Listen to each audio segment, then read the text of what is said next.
अस्सलामुअलैकुम दोस्तों, क्या हाल चला। वीज़ा बैन, उसके बाद बिज़नेस के हवाले से है कुछ कमेंट्स, और भी काफ़ी कमेंट हैं, कुछ तंबाकू वाले भी हैं वो, और पासपोर्ट के हवाले से है।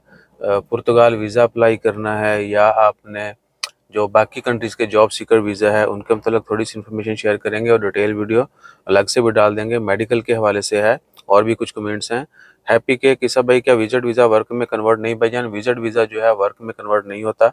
कोई भी विजिट जो है वो इन्वेस्टर में वर्क में कन्वर्ट नहीं होता। फैमिली विजिट है तो वो फैमिली 2 ईयर में हो जाएगा, और ऑलरेडी आप किसी और वर्क वीज़ा के ऊपर हैं, इन्वेस्टर वीज़ा के ऊपर ओमान में हैं, और वो वीज़ा ख़त्म हो जाता है तो आप जो इधर रहते हुए वीज़ा चेंज कर सकते हैं।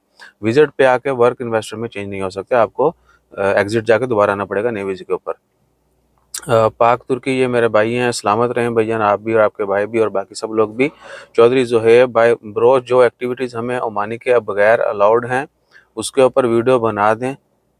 वो लिस्ट में मुझे लेना पड़ेगी। जिस दिन मेरा सुहार चक्कर लगा मैं राशिद भाई से रिक्वेस्ट करूँगा, वहाँ खुद सिस्टम से निकाल के जो है आपसे लाइव जो है वो शेयर कर देंगे। और अब्दुल गफ़ार, बाकी आप हमें बता सकते हैं जो आपका प्लान है, we can share that also. Abdul Gaffar, first 1 minute 35 second की वीडियो 20 सेकंड में भी भैयान, ये आपने सारी पाबंदियां हमारे लिए रखी हुई हैं ठीक है।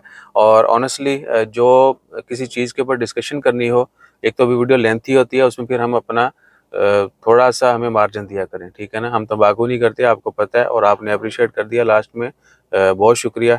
बाकी आहो, अब इन चीज़ों में हम नहीं पड़ेंगे, ठीक है, चलता है। आपको पूरे राइट्स हैं, आप जो भी करें। मीर मंसूर, वालेकुम अस्सलाम। ओमान विजिट वीज़ा में जॉब वीज़ा में चेंज होगा? नहीं भाईजान, विजिट वीज़ा से जॉब या इन्वेस्टर में चेंज नहीं होगा, आपको एग्जिट जाना पड़ेगा फिर आना पड़ेगा। ये रूल अभी ख़त्म नहीं हुआ, और ना ही पाकिस्तानी के वीज़े बैन हुए हैं कोई भी, ना ही बांग्लादेशियों के वीज़े ओपन हुए, ये भी जहन में रखें।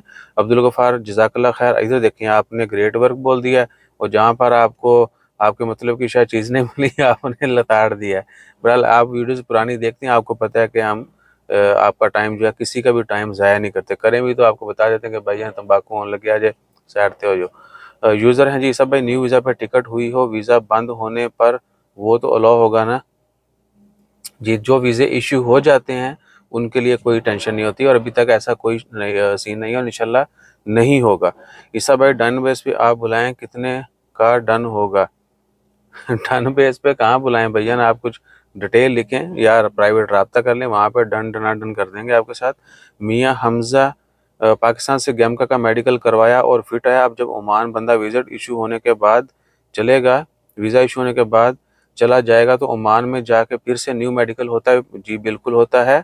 या वही जी, पाकिस्तान से अगर करवाया है, आपका वीज़ा इशू हो गया, फिट की रिपोर्ट थी, इधर आके कार्ड बनने से पहले भी आपका मेडिकल होगा, और वो फिट आता है तो आपका लेबर कार्ड बनेगा, वरना ट्रीटमेंट होगी, और जब तक फिट नहीं रिपोर्ट आती तब तक आप जो है मेडिकल, तब तक आपका बताका नहीं बनेगा। और भाई, मेरे आईडी कार्ड पे सैफ सलमानी आईडी कार्ड, भाई मेरा आईडी कार्ड बना है, अरबाब लिया है, पासपोर्ट मेरे पास है, क्या हम इंडिया जा सकते हैं? भैया, आईडी कार्ड अगर आपके पास नहीं है तो आप एग्जिट नहीं जा सकते। यहाँ एयरपोर्ट पे इमिग्रेशन वाले चेक करते हैं, ठीक है जी। या तो आप कार्ड डाल के ई गेट के जरिए जाएंगे, जो कि आजकल बंद है। अगर किसी को पता हो, रिसेंटली पिछले कुछ दिनों से हमने किसी से पूछा भी नहीं और ट्रैवल भी नहीं किया है, तो बताइएगा ई गेट मस्कत एयरपोर्ट ओपन हो गया? नहीं, ई गेट बंद है, तो आपको पासपोर्ट और बताका देना पड़ेगा इमिग्रेशन ऑफिसर को, वो वेरीफाई करने के बाद आपकी एग्जिट स्टैंप लगाएगा।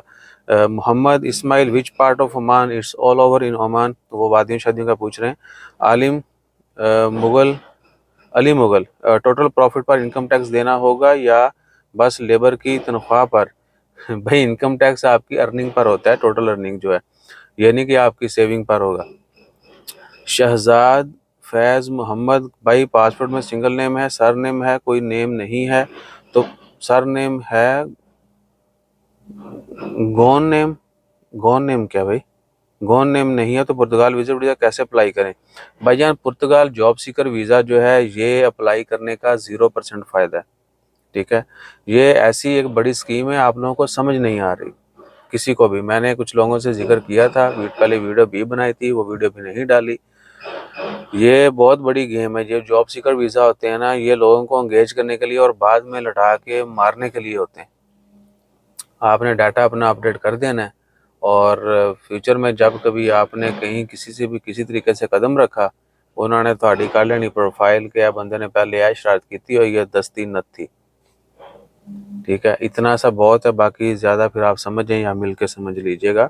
और सरनेम शरनेम देखिए, 2 नाम अगर सिंगल नेम है, ठीक है ना, तो भी हो जाता है, आप नोट लगा सकते हैं। हाँ, अगर मैंडेटरी है तो नहीं होगा, अगर एप्लीकेशन में मैंडेटरी है, अगर स्टार लगा हो ना रेड वाला, तो फिर नहीं होगा। ठीक है जी। और आपके पासपोर्ट फिर आप जो है वो फैमिली नेम भी लगाएं, फैमिली नेम तो होना चाहिए। 2 नेम तो जैसे मर्जी है होने ही चाहिए। अगर आपका सिंगल नेम है तो या तो आप नेम के साथ इजाफा कर लें किसी चीज़ का, या फिर जो फैमिली नेम लगाएं, और वो फिर आपका थ्रू आउट आपके academic documents, ID card, domicile वगैरह वहाँ से जो चलता आ रहा है वो सब कुछ तरतीब जो है वो तरतीब से चेंज करना पड़ेंगे, फिर पासपोर्ट की बारी आएगी, ये भी जहन में रखें। भाई ओमान आना है, क्या करें जॉब के लिए? भाईजान जॉब मिल रही है या ढूंढ लेंगे तो ही आए, अदरवाइज मत आए प्लीज़। ठीक है जी। अच्छा, एक और तंबाकू वाला कमेंट था, किधर गया? इराक वीज़ा, भाईजान इराक वीज़ा का कोई प्रॉब्लम नहीं है, पाकिस्तानी जा सकते हैं, वीज़ा फ्री है ज़ियारत के लिए। और अगर आपको वीज़ा चाहिए तो अलखैर में इराक की एम्बेसी है, आप वहाँ से वीज़ा भी ले सकते हैं। ठीक है, पीरियड वीज़ा भी लेके जो आप जो है वो ट्रैवल कर सकते हैं, वही रिक्वायरमेंट होती हैं जो बाकी वीज़ा के लिए हैं। किसी को पता हो इस मतलब किसी को इस चीज़ के मतलब पता हो जिसने ओमान से इराक का सफ़र किया हो, तो वो भाई से शेयर कर दे। इनका नाम भी नहीं है आईडी के, वरना मैं नाम बोल देता। बहरहाल कमेंट कर दीजिएगा ऐसी वीडियो के नीचे, हम भी शेयर कर देंगे और जो देखने वाले हैं उनको भी पता चल जाएगा। अपना ख्याल रखिए, दुआ में याद रखिए। जज़ाकल्लाह, अल्लाह हाफ़िज़।